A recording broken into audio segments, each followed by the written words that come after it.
Well, one thing, Zach, that you touched on was just this gross focus on identifying unnecessarily women's names that may or may not be involved. And I think it is it isn't too harsh to say that that was a failure by many people, including folks within our own industry. And Brad Stevens actually addressed that today. I want everyone to take a listen.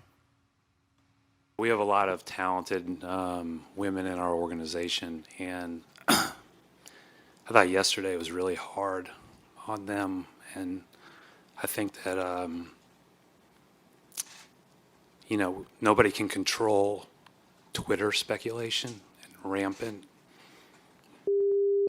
but I do think that we as an organization have a responsibility to make sure we're there to support them now, because a lot of people were dragged unfairly into that.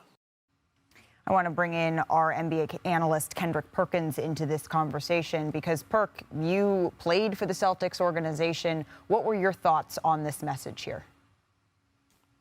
Well, one, to me, I didn't like Brad's comments on this, and let me explain why. Not the fact that he was taking up and protecting the women in the organization, but he said about the speculations and the Twitter BS and things to that nature, and how unfair it was to the women in the organization that is not involved with this particular situation. And I get that, right? But why is it speculations? It's speculations because of the reports that were put out by the actual Boston Celtics. So they didn't do a great job from the jump of actually protecting the women in their organization, because knowing that they were going to sit up here and give out this information and go out here and suspend Ime Udoka and talk about, just give a little details, it's going to have people speculating. And in my eyes, I feel like the Boston Celtics dropped the ball not only in protecting their entire franchise, but in protecting the women as well. They should have made sure that they crossed their T's and dotted their I's before they put this information out. And I get it. Now we're to this point, and now he had to go on here and he had to say this and he had to say that to protect those innocent women. But at the end of the day, man, it just ain't right how they went about it. The word accountability, okay? Accountability doesn't just go to Ime Udoka, okay? Accountability goes to the other people that played a part in that as well. Let me tell you another thing I didn't like about my good friend Wick Grossbeck and Brad Stevens in this press conference when they asked, is anybody else going to be punished? And they said no.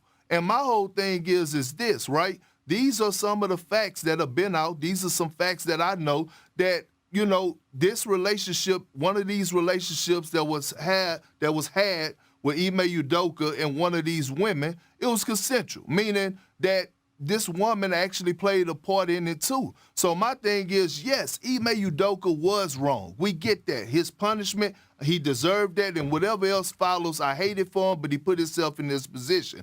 But why are the other people getting left off the hook? Well, that's the problem that I have right now. Everybody got to be held accountable.